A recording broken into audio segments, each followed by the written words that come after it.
Bismillahirrahmanirrahim. Alhamdulillahi rabbil alamin. Wassalatu wassalamu ala asyrafil anbiya'i wal mursalin wa ala alihi wa sahbihi wa man tabi'ahum bi ihsanin ila yaumiddin. Amma ba'd. Alhamdulillah, kita kembali melanjutkan kajian kita pada malam hari ini. Lanjutan pembahasan kitab Sahih Al-Imam Al-Bukhari rahimahullahu ta'ala rahmatan wasi'ah. Masih pembahasan kitab Al-Ilm. Kita masuk bab yang ke-40. Imam Bukhari rahimahullahu ta'ala berkata, Babul ilmi wal 'izati bil lail. Bab menuntut ilmu atau menyampaikan ilmu dan memberikan peringatan, nasihat, tausiah, mau'izah di malam hari. Bab ini Imam Bukhari ingin memberikan penjelasan bahwasanya boleh saja terkadang seseorang itu menyampaikan ilmu, memberikan ilmu, nasihat, begitu juga menuntut ilmu di malam hari setelah salat Isya. Ini merupakan pengkhususan dari hadis-hadis tentang larangan berbicara setelah salat Isya. Hadis-hadis yang melarang seseorang itu begadang setelah salat Isya. Di antaranya hadis Abu Barzah radhiyallahu taala anhu berkata, anna Rasulullah sallallahu alaihi wasallam kana yakrahu an-nauma qabla al-isya wa haditha ba'daha. Nabi sallallahu alaihi wasallam tidak senang, membenci tidur sebelum salat Isya. Tidur antara maghrib dan Isya itu makruh. Khawatir tidak bangun salat Isya. Kemudian Nabi juga tidak senang berbicara setelah salat Isya. Ya, Nabi setelah salat Isya tidur. Diriwayatkan juga dari hadis Aisyah, beliau mengatakan, manama Rasulullah sallallahu alaihi wasallam qabla al-isya wala samara ba'daha. Nabi tidak pernah tidur sebelum salat Isya dan Nabi tidak begadang setelahnya. Diriwayatkan juga dari Abdullah bin Mas'ud, beliau berkata, jadaba lana Rasulullah sallallahu alaihi wasallam as-samara ba'da al-isya, ai zajaraha. Nabi melarang kami begadang setelah salat Isya. Jadi ini semua sifatnya secara umum. Setelah salat Isya segera tidur. Jangan berbicara, jangan beraktivitas kecuali dalam perkara-perkara yang diperlukan atau dibutuhkan. Seperti diantaranya menuntut ilmu. Terkadang kita butuh waktu setelah salat Isya. Karena mungkin tidak ada waktu yang lain atau karena kesempatan ada pada saat itu. Sebagaimana beberapa hadis yang akan disebutkan oleh Imam Bukhari dalam bab ini. Begitu juga dengan bab setelahnya. Dalam bab ini Imam Bukhari hanya menyebutkan satu hadis dari Ummu Salamah radhiyallahu taala anha. Imam Bukhari berkata, haddatsana Sadaqatu. Haddatsana Sadaqah Ibnul Fadl Al-Marwazi. Sadaqah Ibnul Fadl Al-Marwazi qala akhbarana Ibnu Uyainah, Sufyan Ibnu Uyainah, an Ma'mar ibn Rashid, an Az-Zuhri, an Hindun bintil Harith Al-Firasiyah an Ummi Salamah Hindun binti Abi Umayyah.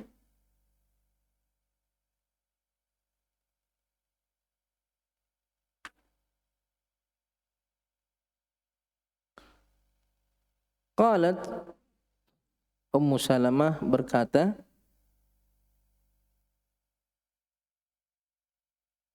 Istaiqadha an-nabiy sallallahu alaihi wasallam dzata lailah. Oh, ada dua sanadnya di sini. Loncat. Jadi an Ma'mar an Zuhri an Hind bintil Harith al-Firasiyah an Ummi Salamah. Kemudian Imam Bukhari menyebutkan sanad yang lain. Wa Amr wa Yahya ibn Sa'id an Zuhri. Berarti yang meriwayatkan dari Zuhri ada tiga. Ma'mar an Zuhri, ini sanad yang pertama. Sanad yang kedua, Amr bin Dinar, wa Yahya ibn Sa'id al-Ansari. Ini juga meriwayatkan dari Zuhri. Jadi Imam Bukhari meriwayatkan hadis ini dengan dua sanad.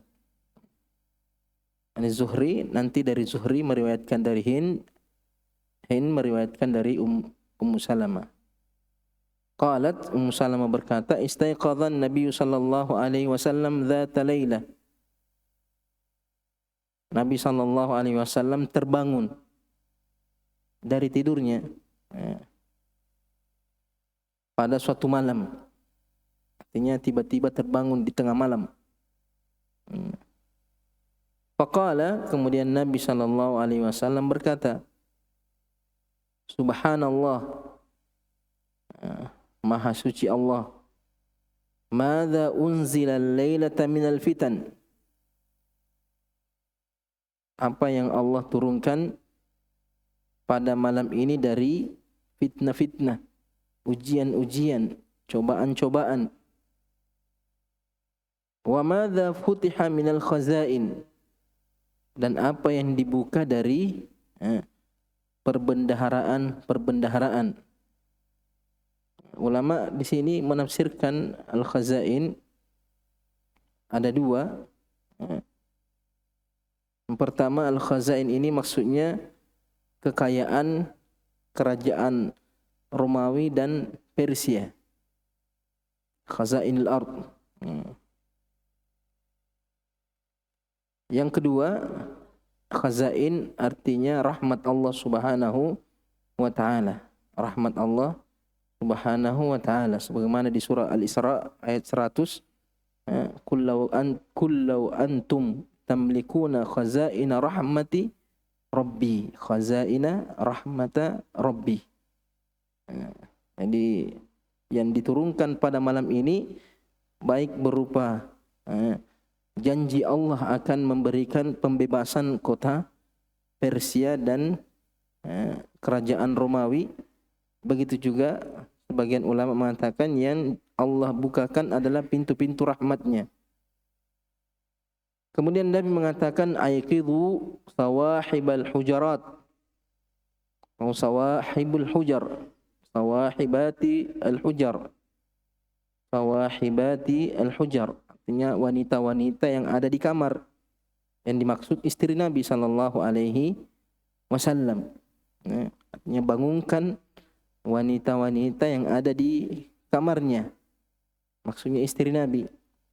Farubba kasiyatin fid dunya ariyatin fil akhirah. Betapa banyak orang yang berpakaian di dunia, tertutup auratnya di dunia atau memakai pakaian di dunia, tapi dia nanti di akhirat dalam keadaan telanjang, tidak mendapatkan pakaian di akhirat kelak. Ini hadis yang disebutkan atau diriwayatkan oleh Imam Bukhari dalam bab ini. Ada beberapa faedah yang bisa kita petik dari hadis ini. Yang pertama, kalimat subhanallah. Kalimat subhanallah ini dipakai ketika melihat atau mendengar sesuatu yang mengherankan atau yang tidak pantas. Sesuatu yang tidak disenangi. Jadi Nabi di sini melihat bagaimana Allah menurunkan fitnah, ujian, cobaan kepada umatnya. Nabi mengucapkan subhanallah. Sama seperti ketika Abu Hurairah radhiyallahu taala anhu bertemu dengan Nabi sallallahu alaihi wasallam di perjalanan di jalan kota Madinah. Kemudian Nabi menggandeng tangan Abi Hurairah. Setelah Nabi sibuk berbicara dengan sahabat yang lainnya, Abu Hurairah ambil kesempatan pergi meninggalkan Nabi sallallahu alaihi wasallam tanpa Nabi sadari. Dia pergi mandi. Kemudian kembali. Setelah kembali Nabi bertanya, "Aina kunta ya Abu Hurairah? Di mana kamu Abu Hurairah? Tadi bersama saya tiba-tiba hilang." Abu Hurairah mengatakan, "Kuntu junuban ya Rasulullah wa ana akrahu an unjalisaka wa ana junub." Saya tidak senang duduk bersamamu dalam keadaan junub. Maka Nabi mengatakan, "Subhanallah, innal mu'min la yanjus." Orang beriman itu tidak bernajis. Jadi seolah-olah Nabi mengingkari. Tidak mengapa kamu duduk bersama saya dalam keadaan junub. Jadi Nabi SAW mengucapkan kalimat subhanallah ketika mendengar atau melihat sesuatu yang tidak mesti, tidak pantas. Seperti ketika Nabi SAW menjenguk seorang muslim. Seorang muslim Nabi menjenguk. Keadaannya sangat memprihatinkan. Kurus, lemah, tidak berdaya. Nabi bertanya, "Hal kunta tad'u bi syai'in aw tas'alu Allah?" Ya, mungkin kamu sudah pernah berdoa, pernah meminta sesuatu kepada Allah Subhanahu wa taala. Orang ini mengatakan, "Na'am ya Rasulullah." Katakan, "Kuntu as'al." Dulu saya berdoa kepada Allah, "Ya Allah, in kunta tu'adzibni fil akhirah fa'ajjilhu al-an." Ya Allah, kalau kamu memang akan mengazab saya di akhirat, maka segerakan saja di dunia. Artinya jangan engkau mengazab saya di akhirat, azab saja saya di dunia. Maka Nabi mengatakan subhanallah. Nabi mengingkari doa tersebut. Subhanallah la tutiqu. Kamu tidak akan mampu menanggung atau menahan azab Allah Subhanahu wa taala. Afala qulta, tidakkah engkau mengatakan Allahumma atina fid dunya hasanah wa fil akhirati hasanah wa qina adzabannar. Kenapa tidak kau berdoa meminta kepada Allah, ya Allah berikan saya kebaikan di dunia dan kebaikan di akhirat, lindungi saya dari azab neraka. Jangan minta azabnya Allah Subhanahu wa taala. Jangan minta di dunia, jangan minta di akhirat. Jadi di sini Nabi mengatakan subhanallah, mengingkari doa tersebut.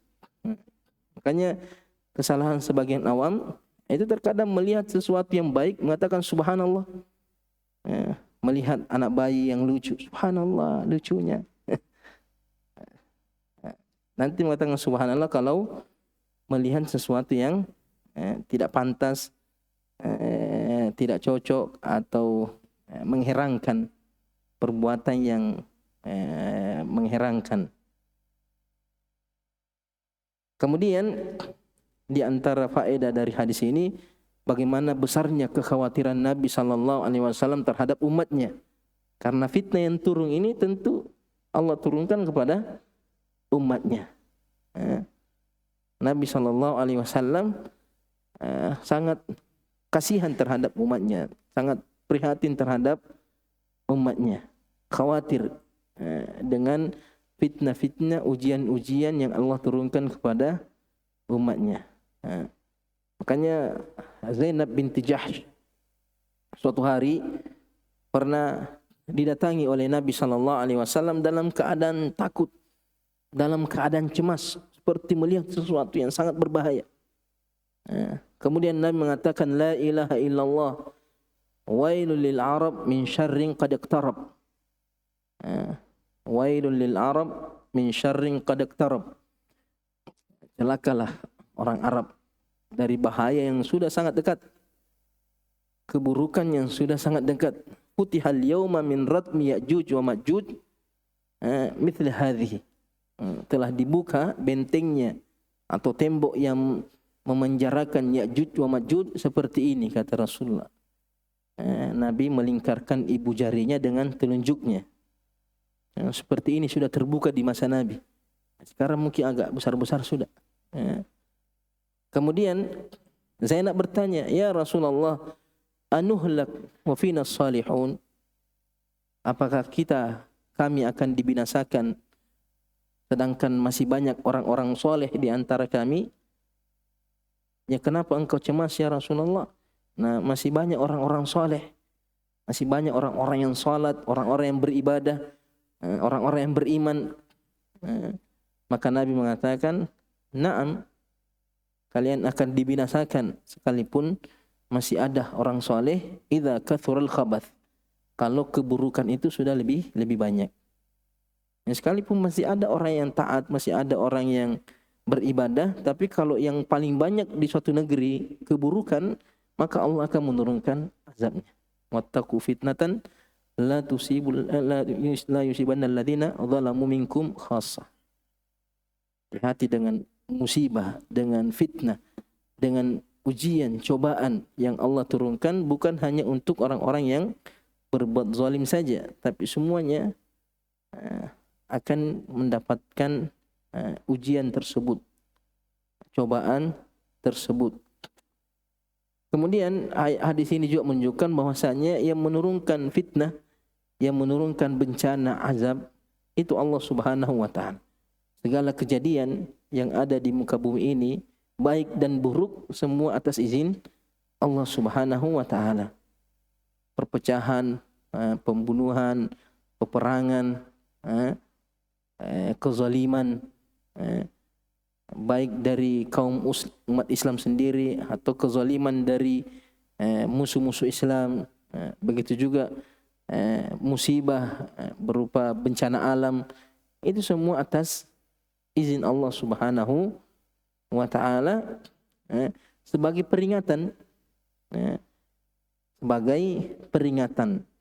agar kita kembali kepada Allah Subhanahu wa taala, sebagai hukuman bagi orang-orang yang tidak mau beriman, dan sebagai penghapus dosa-dosa bagi orang yang taat, mengangkat derajat bagi orang-orang yang taat kepada Allah Subhanahu wa taala. Dan ini fitnah, ujian, cobaan ini Allah turunkan dan tidak ada yang bisa mengangkatnya kecuali Allah Subhanahu wa taala. Siapapun, tidak ada yang bisa melindungi kita atau membebaskan kita dari segala yang menimpa umat Islam, begitu juga yang menimpa umat manusia, kecuali Allah Subhanahu wa taala dengan kembali kepadanya. Nah, banyak orang-orang yang ingin membebaskan atau mengeluarkan umat dari segala bencana, segala musibah, tapi bukan dengan cara kembali kepada Allah Subhanahu wa taala. Bahkan terkadang dengan cara yang menyimpang.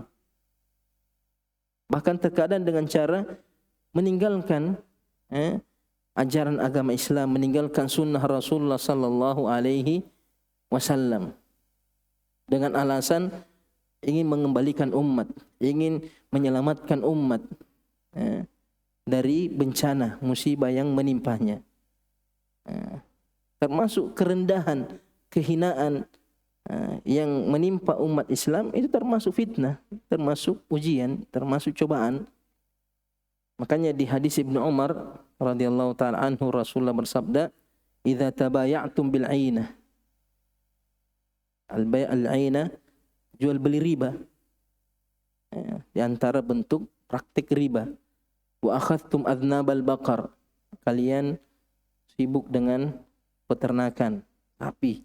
Wa raditum bizar'. Kalian ridha dengan pertanian, menyibukkan diri dengan dunia. Wa taraktumul jihad. kalian meninggalkan jihad, baik jihad dengan fisiknya, jihad dengan hartanya, jihad dengan ilmunya. Pokoknya tidak peduli dengan agama. Sibuk dengan dirinya sendiri, tidak peduli dengan umat Islam, tidak peduli dengan Islam, tidak peduli dengan agamanya.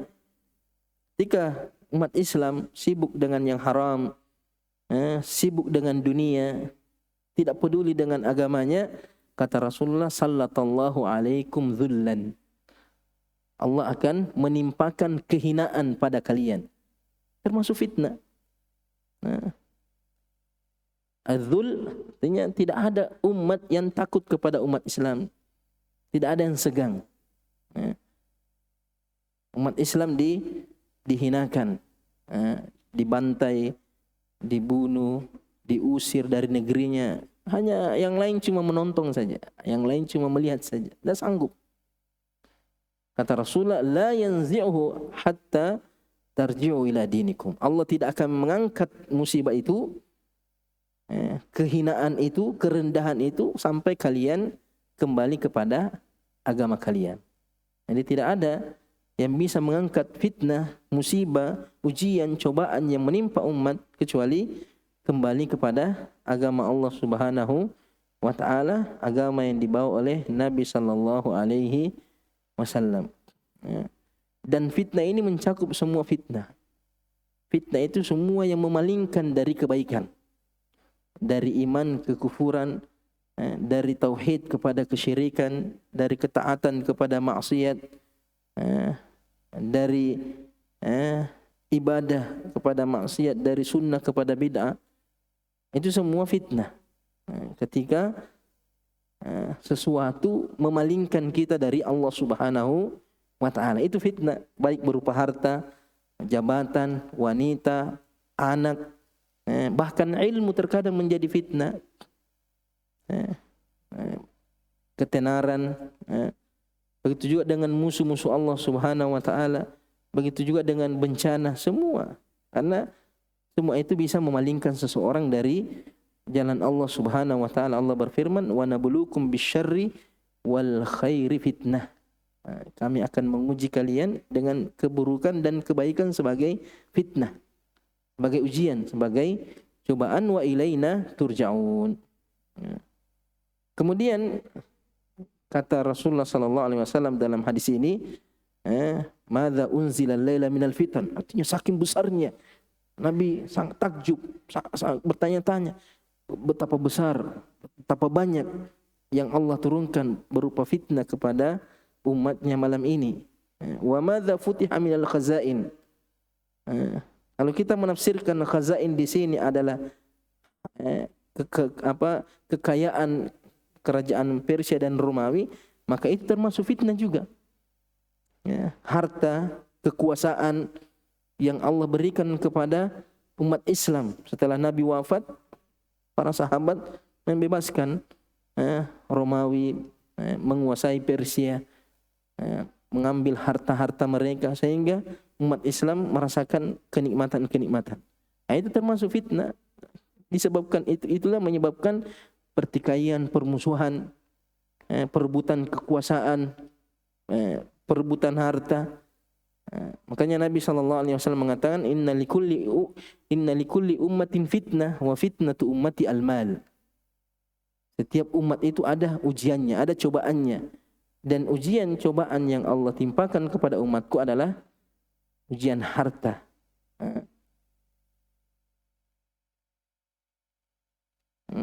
Termasuk juga ujian wanita, fitnatun nisa. Makanya Nabi SAW mengatakan, aiqidhu sawahibati al-hujar. Nabi memerintahkan untuk membangunkan istri-istrinya karena mereka termasuk fitnah. Mereka termasuk fitnah apabila memalingkan suaminya, memalingkan keluarganya dari ketaatan. Betapa banyak seorang laki-laki berpaling dari agamanya, dari akidahnya, dari manhajnya, dari ketaatannya disebabkan gara-gara wanita. Jangan pernah merasa aman dari fitnah wanita. Nabi sendiri saja takut. Sampai-sampai memerintahkan istrinya untuk segera bangun supaya terhindar dari fitnah ini. Ini menunjukkan bahwasanya di antara benteng yang terbaik untuk terhindar dari fitnah adalah sholat malam.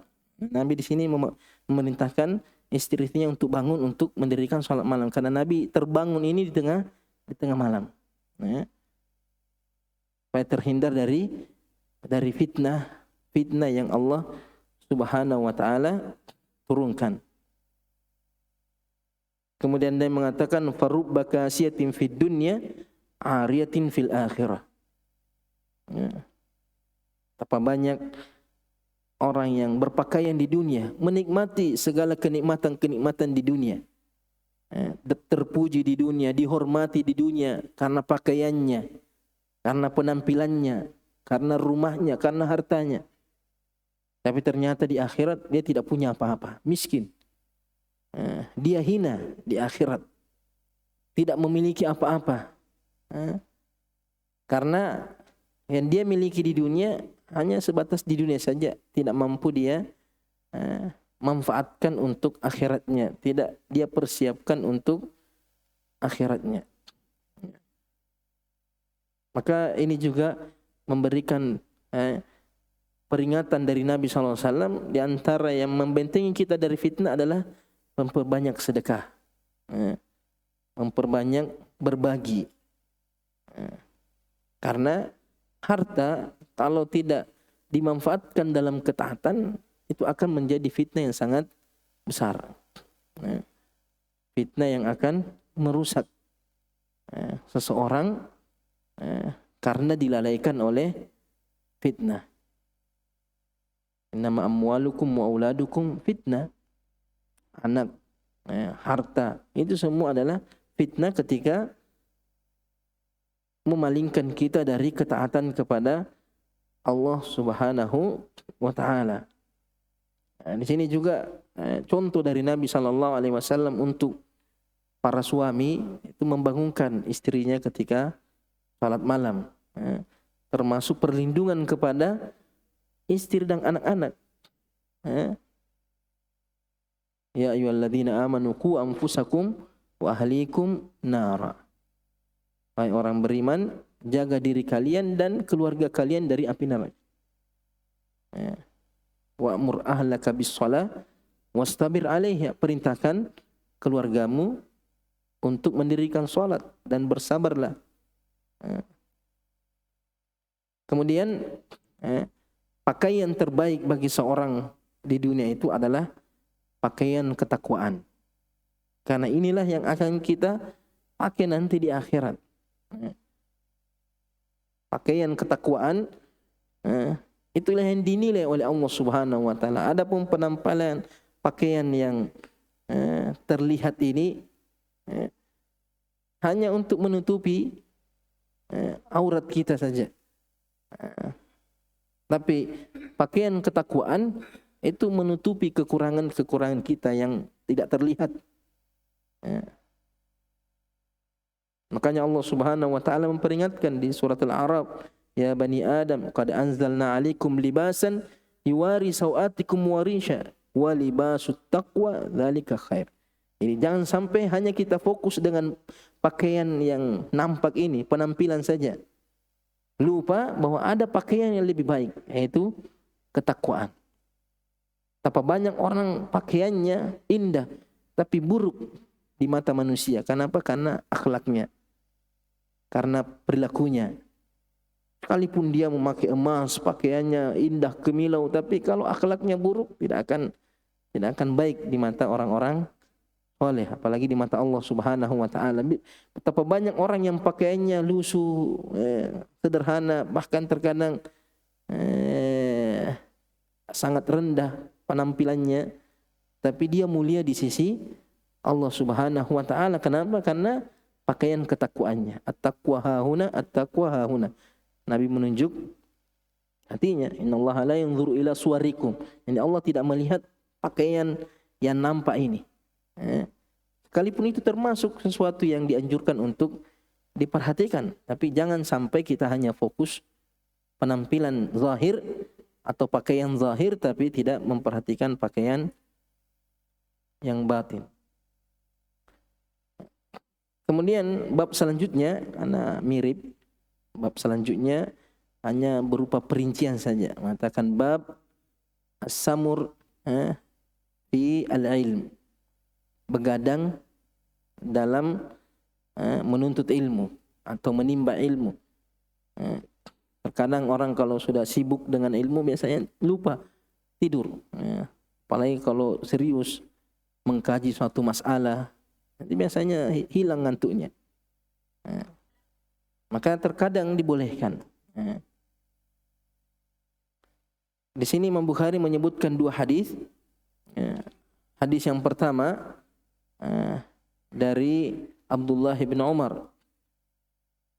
Imam Bukhari berkata, haddatsana Sa'id ibn Ufair. Qala haddatsana Al-Laits ibn Sa'ad Al-Misri. Qala haddatsani Abdurrahman ibn Khalid an Ibn Shihab Az-Zuhri. Ibn Shihab itu juga Az-Zuhri, sama, orangnya sama. Ya, terkadang disebut Az-Zuhri saja, terkadang tersebut Ibn Shihab. Yang sampai kamu kira dua orang, tidak, sama, orangnya sama. Zuhri, Ibn Shihab itu orang yang sama.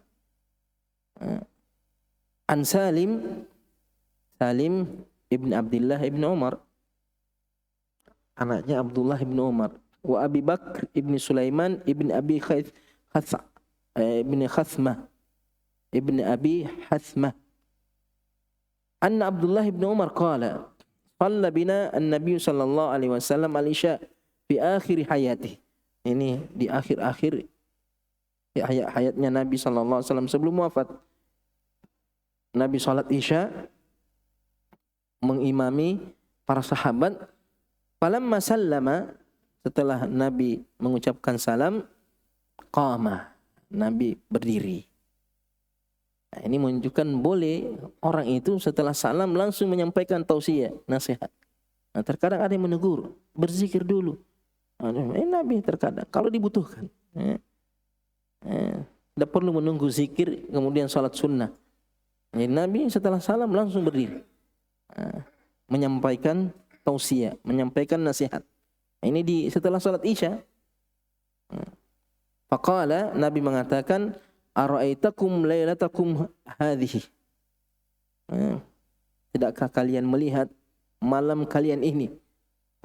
Malam ini. Fa inna ra'sa mi'ati sana minha la yabqa mimman huwa ala dhahril ardi ahad. Sungguhnya di penghujung 100 tahun ke depan, artinya 100 tahun dari sekarang, 100 tahun kemudian, itu tidak ada lagi orang yang hidup di muka bumi ini. Tidak ada lagi yang hidup di muka bumi ini, yang hidup sekarang. Tapi kalau besok lahir, lain lagi urusan. Yang hidup malam ini di seluruh muka bumi ini, tidak ada yang hidup 100 tahun ke depan. Jadi yang lahir hari ini 100 tahun ke depan sudah mati. Tapi yang nanti besok setelah Nabi ucapkan ini, itu tidak masuk. Nabi hanya menghukumi yang hidup saat itu. 100 tahun ke depan itu tidak ada lagi yang hidup. Jadi di sini jelas Nabi menyampaikan tausiah setelah salat Isya. Di antara faedah dari hadis ini, ulama menyebutkan maksud dari ucapan Nabi ini. Apa maksudnya Nabi sallallahu alaihi wasallam? Bahwasanya 100 tahun ke depan tidak ada lagi orang yang hidup. Maksudnya Nabi ingin menjelaskan generasi yang hidup di masa Nabi sallallahu alaihi wasallam, bahwa sampai 100 tahun ke depan itu adalah generasiku. Sampai 100 tahun ke depan itu masih ada sahabat yang hidup. Artinya masih kategori generasi khairun nasi qarni. penjelasan terhadap hadis Nabi khairun nasi qarni, bahwa kurunnya Nabi, masanya Nabi itu sampai 100 tahun ke depan. 100 tahun ke depan berarti sudah tidak ada lagi yang hidup di masa Nabi sallallahu alaihi wasallam. Makanya termasuk sahabat yang terakhir meninggal itu Anas bin Malik. Termasuk Anas bin Malik terakhir meninggal di kota Madinah. Setelah semua sahabat meninggal, berarti sudah selesai generasi terbaik. Itu generasi sahabat radhiyallahu taala anhu. Kemudian yang kedua, Nabi ingin menjelaskan tentang manusia yang hidup pada malam itu tidak ada lagi yang hidup setelah 100 tahun kemudian. Ini tidak ada hubungannya dengan khairun nasi qarni. Nabi hanya ingin menjelaskan bahwasanya semua manusia yang hidup di muka bumi ini tidak ada yang hidup sampai 100 tahun ke depan. Tidak ada yang hidup sampai 100 tahun ke depan. Baik itu sahabatnya ataupun bukan sahabatnya. Jadi kalau pendapat pertama menjelaskan tentang sahabatnya Nabi saja, bahwasanya generasiku itu sampai 100 tahun ke depan. Pendapat kedua matan tidak, ini tidak berkaitan dengan masa Nabi, tapi berkaitan dengan seluruh manusia yang hidup di masa tersebut. Hadis ini juga mengisyaratkan pentingnya kita selalu mengingat mati. Jadi di sini Nabi mengisyaratkan supaya sahabat selalu mengingat kematian, bahwa 100 tahun ke depan kita sudah mati semua. Jadi 100 tahun ini berapa tahun?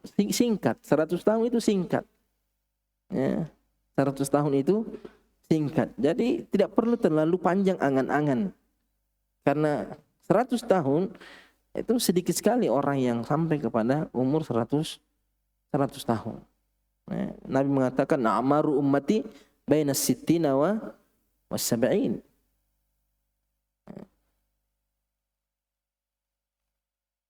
Kemudian hadis selanjutnya, hadis yang terakhir,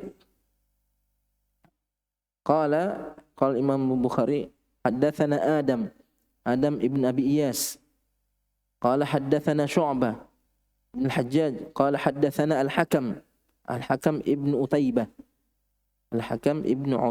qala sami'tu Sa'id ibn Jubair an Ibn Abbas, meriwayatkan dari Ibn Abbas, qala bittu fi baiti khalati Maimunah bintil Harith. Saya bermalam di rumah bibiku Maimunah bintil Harith, saudari ibunya Abdullah bin Abbas, saudari dari ibunya, bibinya, zaujin Nabi sallallahu alaihi wasallam, istri Nabi. Dalam riwayat Nabi tidur sejajar dengan Maimunah, kemudian Ibn Abbas dibawa terbentang, dibawa kaki Nabi sallallahu alaihi wasallam. Jadi Nabi serta Maimunah, Ibn Abbas membentang di bawah kaki Nabi sallallahu alaihi wasallam. Tidur di atas satu ranjang. Anak Ibn Abbas masih kecil pada waktu itu, masih 10 tahunan. Ibn Abbas masih umur 10 tahunan. Ibn Abbas, Nabi meninggal, Ibn Abbas 15 tahun sekitar itu, 15 tahunan, masih kecil, masih belia. Jadi Ibn Abbas terkadang bermalam di rumah Maimunah, tidak lain kecuali untuk memperhatikan ibadahnya Nabi sallallahu alaihi wasallam.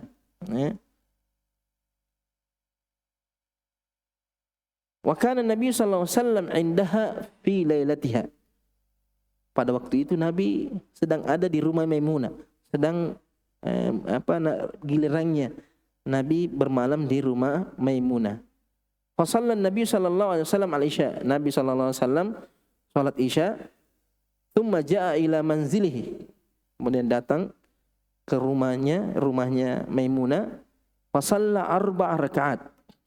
Nabi salat sunnah setelah salat isya 4 rakaat. Ini sunnah. Bahkan diriwayatkan dari beberapa sahabat secara mauquf, tapi Syekh Albani menghukumi marfu hukman. Jadi teksnya mauquf, ucapan sahabat, tapi hukumnya dia hukum marfu karena termasuk perkara gaib. Seperti ucapannya Abdullah bin Amr, ucapan Abdullah bin Amr berkata, "Man shalla arba'an ba'dal isya kunna ka qadrihinna min lailatul qadr." Siapa yang salat 4 rakaat setelah salat isya, maka 4 rakaat itu setara dengan salat di malam Lailatul Qadar. Ya. Begitu juga hadis Aisyah, arba'un ba'dal isya ya'dilna bimithlihinna min Lailatul Qadr. Kata Aisyah, 4 rakaat setelah salat isya itu senilai dengan salat di malam Lailatul Qadar. Diriwayatkan juga dari Abdullah bin Mas'ud. Ini semua perkataan sahabat. Tapi hukumnya marfu. Tidak mungkin sahabat mengucapkan ucapan seperti ini kecuali dia dengar dari Nabi Sallallahu Alaihi Wasallam. Jadi Nabi di sini setelah sampai di rumahnya, makanya disunahkan salat sunnah di dalam rumah. Disunahkan salat sunnah di rumah. Kata Nabi SAW, Abdullah salah fil baiti illal maktuba. Sebaik-baik salat adalah di rumah kecuali salat fardu. Setelah salat 4 rakaat, thumma nama, Nabi tidur, thumma qama, kemudian Nabi bangun salat tahajud, salat malam, thumma qala, kemudian dia mengatakan, namal gulayim, anak ini sudah tertidur, Abdullah bin Abbas, au kalimah tushbiha, kalimat yang semakna, thumma qama, kemudian Nabi berdiri untuk mendirikan salat. Fakumtu an yasarihi, kemudian Ibn Abbas bangun, dia berdiri salat di samping kiri Nabi sallallahu alaihi wasallam. Faja'alani an yaminihi, Nabi menggeser saya ke sisi sebelah kanannya. Fasalla 5 rakaat, Nabi salat 5 rakaat beserta witirnya. 5 rakaat berturut-turut, dalam riwayat 5 rakaat berturut-turut dengan 1 kali tasyahud, 1 kali salam.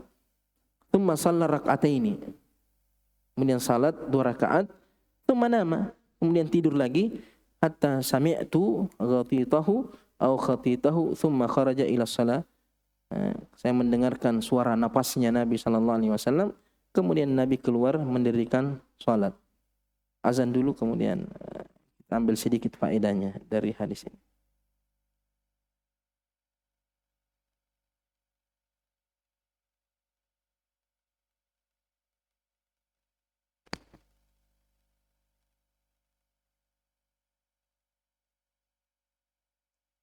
Allahu Akbar, Allahu Akbar,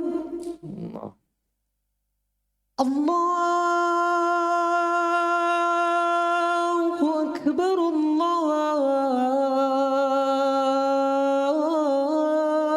Allahu Akbar.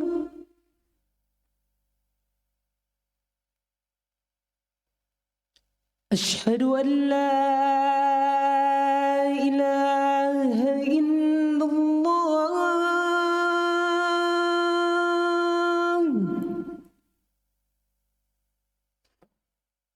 Asyhadu an la ilaha illallah.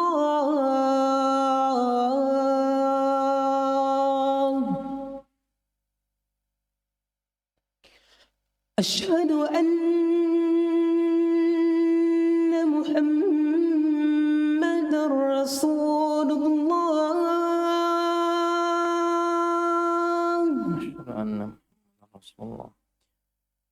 Asyhadu anna Muhammadar Rasulullah.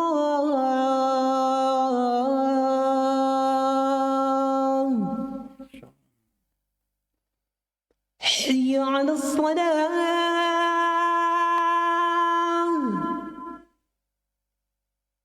hayya 'alas salah,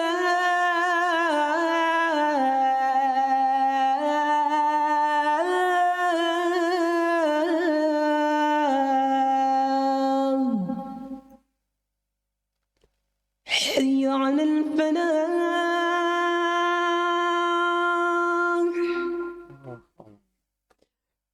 حي على الفلاح.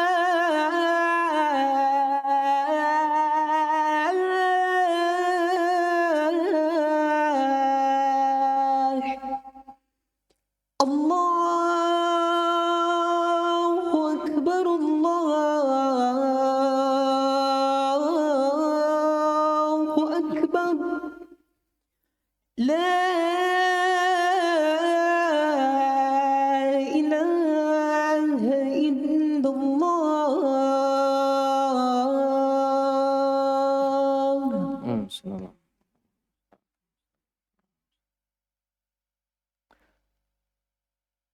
Jadi hadis Ibn Abbas ini dijadikan dalil oleh Imam Bukhari tentang bolehnya bergadang menuntut ilmu.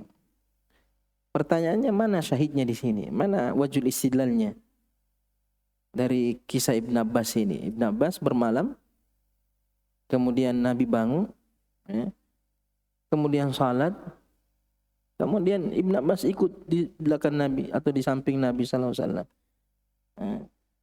Wajud istidlalnya terkadang Imam Bukhari dalam satu riwayat tidak nampak di situ dalilnya di situ. Nampak di riwayat yang lain. Imam Bukhari hanya mengisyaratkan saja bahwa pada hadis ini ada dalil bahwa boleh begadang menuntut ilmu setelah sholat Isya. Tapi tidak nampak di riwayat ini, nampak di riwayat lain di hadis yang sama dari Abdullah bin Abbas. Beliau mengatakan, bittu inda khalati Maimunah. Saya bermalam di rumah bibiku Maimunah. Fatahaddatsa Rasulullah sallallahu alaihi wasallam ma'a ahlihi sa'ah. Nabi sallallahu alaihi wasallam berbicara, berbincang dengan istrinya beberapa saat. Tsumma raqada. Kemudian Nabi tidur. Ini di sini jelas syahidnya. Setelah salat Isya, Nabi pulang ke rumahnya, salat 4 rakaat. Tidak langsung tidur, tapi bincang-bincang dulu dengan istrinya. Berbicara dengan istrinya, kemudian setelah itu Nabi tidur. Ini menunjukkan bahwasanya boleh saja orang itu bercakap-cakap, berbicara, bersantai dengan keluarganya setelah salat Isya. Selama dalam perkara yang boleh atau perkara-perkara yang baik. Atau dari hadis ini syahidnya yaitu pelajaran Nabi kepada Ibn Abbas, tapi secara praktik, bukan dengan berbicara. Karena Ibn Abbas ketika bangun ikut salat bersama Nabi, Ibn Abbas berdiri di samping kiri Nabi sallallahu alaihi wasallam. Maka Nabi mengajari Ibn Abbas cara makmum, posisi makmum ketika berdiri bersama imam, yaitu berdiri di samping kanannya. Ini bentuk pengajaran dan terjadi di tengah malam, artinya di waktu salat tahajud. Menunjukkan bahwasanya boleh-boleh saja seseorang itu menyampaikan muhadharah di tengah malam, bangun salat tahajud kemudian menyampaikan muhadharah seperti yang terjadi di malam-malam Ramadan. Terkadang tausiah Ramadan itu setelah salat Isya. Ini semua dalil-dalilnya bahwasanya sesekali, apalagi kalau memang ada momen-momen waktu kesempatan yang baik, orang mau mendengarkan nasihat, itu dimanfaatkan. Karena sebagian mengatakan, wah, Nabi tidak sampaikan ceramah di bulan Ramadan, tidak menyampaikan tausiah,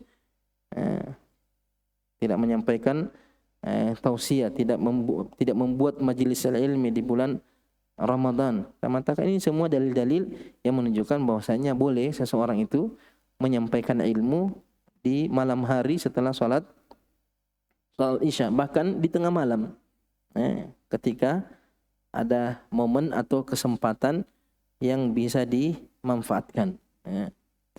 Kemudian di antara faedah hadis ini menunjukkan bahwasanya sesekali boleh salat sunnah itu berjamaah.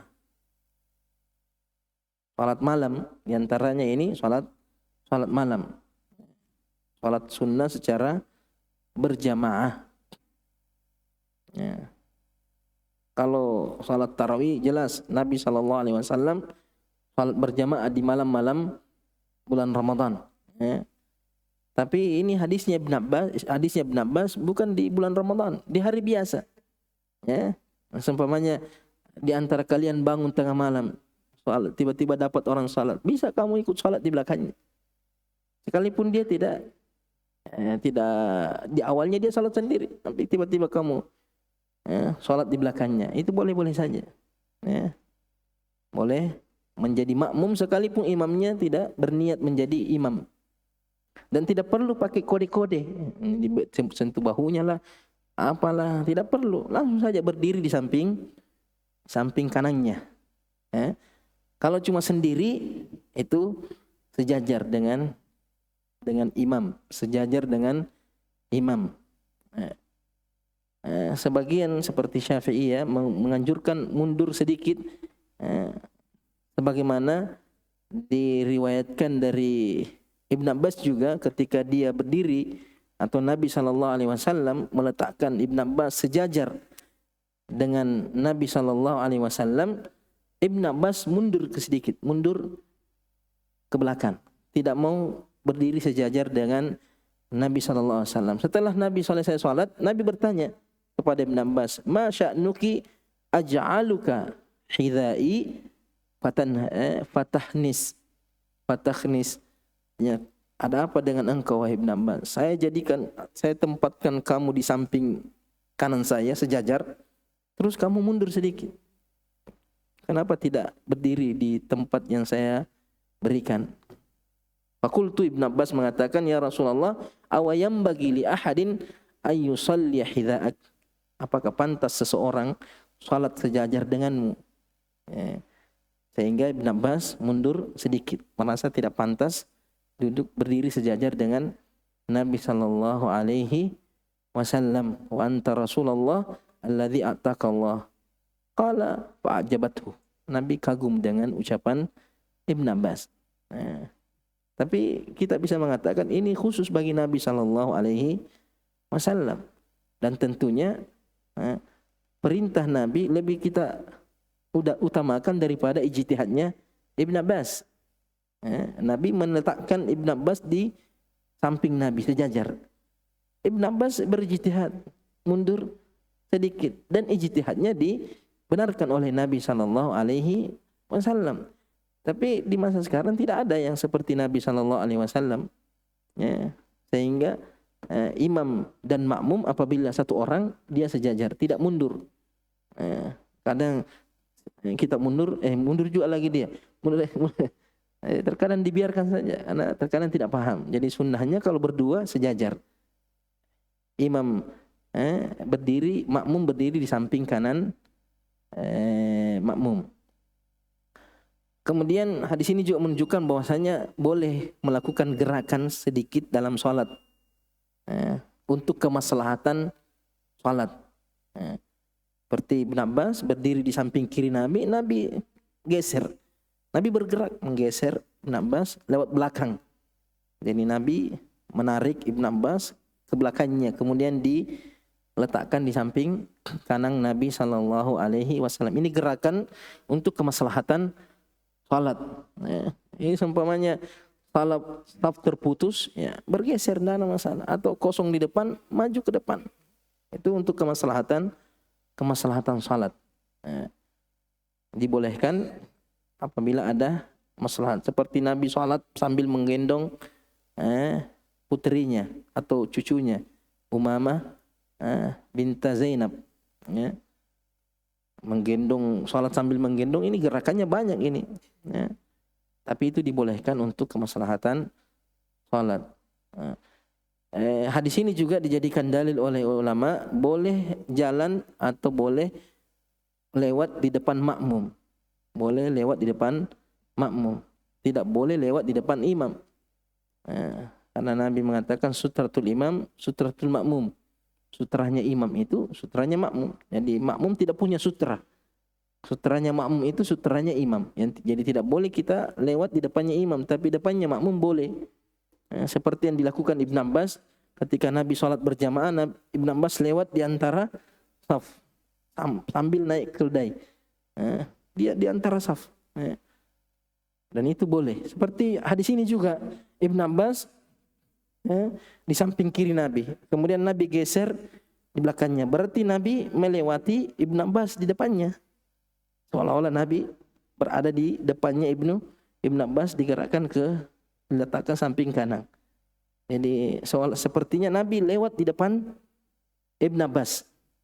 Ketika Ibn Abbas bergeser pindah ke sebelah kanan Nabi Shallallahu Alaihi Wasallam, sehingga boleh lewat di depan makmum. Ketika ada hajat ya lewat saja depan makmum, atau ada saf yang kosong di sana boleh lewat di depan makmum. Penting jangan lewat di depan imam ketika sholat berjamaah. Kemudian di antara faedah dari hadis ini, boleh sholat sunnah 2 rakaat setelah sholat witir. Boleh sholat sunnah 2 rakaat setelah sholat witir, karena di sini wasalla 5 rakaat. Nabi sholat 5 rakaat, tsumma shalla raka'ataini. Kemudian sholat 2 rakaat. Sekalipun sebagian ulama menafsirkan hadis ini bahwa Nabi sholat 2 rakaat ini setelah azan subuh. Setelah azan subuh. Antara azan dan iqamah. Antara azan dan iqamah. Tapi ada riwayat lain, di riwayat Aisyah, itu Aisyah mengatakan kana Nabi sallallahu alaihi wasallam yusalli 13 rakaat. Di Sahih Muslim, Nabi salat 13 rakaat. Ini salat malam tidak mesti 11 rakaat, bisa 13 rakaat. Yusalli 8 rakaat, Nabi salat 8 rakaat, tsumma yutir. 8 rakaat, kemudian Nabi witir. Tsumma yusalli rak'ataini. Setelah Nabi salat witir, 8 tambah 3, 11. Kemudian Nabi salat 2 rakaat lagi setelah salat witir, wa huwa jalisun, sambil duduk. Fa idza arada an yarka, kalau Nabi ingin ruku, Nabi berdiri baru ruku. Tsumma yusalli rak'ataini bainan nida wal iqamah. Kemudian setelah salat 2 rakaat duduk, Nabi salat lagi 2 rakaat antara azan dan iqamah. Min salati subuh, setelah salat subuh. Ini menunjukkan bahwa setelah salat witir orang boleh salat 2 rakaat. Nah, terkadang ada orang salat witir sebelum tidur. Kemudian dia bangun tengah malam. Bagaimana? Saya sudah salat witir. Nah, salat saja. Boleh salat tahajud, boleh salat malam sekalipun sudah witir di awal malam. Adapun hadis Nabi sallallahu alaihi wasallam, ij'alu akhir salatikumul witr, jadikan akhir salat kalian witir, ini afdalnya, artinya sebaiknya. Tapi sesekali seperti di sini hadis Nabi sallallahu alaihi wasallam setelah witir Nabi salat 2 rakaat sambil duduk karena sudah capek salat berdiri. Nabi istirahat, jadi salat 2 rakaatnya ini sebagai istirahat saja sebelum masuk waktu subuh. Kemudian hadis ini juga menunjukkan bahwasanya terkadang disunnahkan setelah azan subuh salat 2 rakaat, tidur sejenak sebelum azan, sebelum iqamah. Tidur setelah salat sunnah 2 rakaat fajr. Jadi sini mengatakan tsumma shalla rak'ataini tsumma nama tsumma kharaja ila shalah. Ini tidur di antara azan dan iqamah. Karena untuk mengembalikan kesegaran Nabi setelah salat tahajud sepanjang malam. Adapun kalau tidur sampai bangun azan subuh kemudian tidur lagi antara azan dan iqamah, ini sudah berlebihan kamu. Mau tambah lagi dan sunnah ya. Ini sunnah dilakukan ketika seumpamanya dia dari jam 3, dari jam 2 dia sholat. Pas azan dia sholat sunnah 2 rakaat, baring-baring sedikit. Kemudian pas azan keluar pergi sholat berjamaah. Apalagi kalau masjidnya dekat, tapi kalau masjidnya jauh jangan, tidak dapat kamu sholat berjamaah. Atau masjidnya terkadang antara azan dan iqamah 5 menit. Kalau mau tidur bagaimana? Ada hadis Aisyah di Sahih Bukhari. Aisyah mengatakan, Rasulullah SAW idza shalla rak'atail fajr, Nabi SAW apabila salat 2 rakaat subuh, salat sunnah subuh, ittaja'a ala syiqqil aiman. Nabi berbaring di sisi kanannya, dengan sisi kanannya baring. Itu antara azan dan iqamah. Bahkan Az-Zahiriyah menghukumi ini sesuatu yang sunnah ratibah. Ini artinya kalau sudah salat sunnah 2 rakaat subuh, disunnahkan berbaring setelahnya. Karena memahami hadis secara zahirnya. Tapi jumhur mengatakan ini dilakukan Nabi lil hajah. Dilakukan karena dibutuhkan. Karena capek, salat malam, ini istirahat sejenak sebelum masuk waktu subuh. Apalagi kita tahu bahwa salat subuh itu durasinya panjang. Durasinya panjang, dianjurkan memperpanjang salat subuh. Jadi kalau Nabi tidak istirahat, bisa jadi kelelahan nanti di waktu salat subuhnya. Jadi ini dilakukan lil hajah. Karena terkadang ada yang melakukannya secara sunnah ratibah, artinya pokoknya setelah salat sunnah 2 rakaat baring. Jadi masalah kalau dia praktekkan di masjid umum, apa ini sudah salat sunnah baring-baring di situ di masjid. Ini kalau kurang memahami hadis Nabi Sallallahu Alaihi Wasallam. Ini beberapa faedah dari hadis Ibn Abbas tentang begadang setelah salat Isya untuk menimba ilmu. Adapun selain ilmu, hal-hal yang tidak bermanfaat, maka itu terlarang.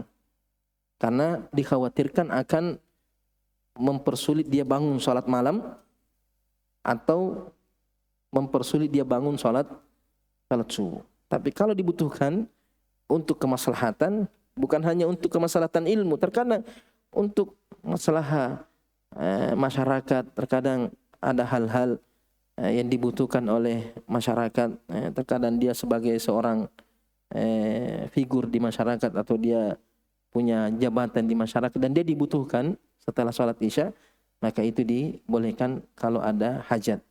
Insyaallah nanti kita lanjut bab selanjutnya, bab hifdzil ilm. Bab tentang pentingnya menghafal ilmu. Insyaallah nanti kita jelaskan pertemuan berikutnya. Subhanakallahumma bihamdik, asyhadu an la ilaha illa anta, astaghfiruka wa atubu ilaik. Assalamualaikum warahmatullahi wabarakatuh.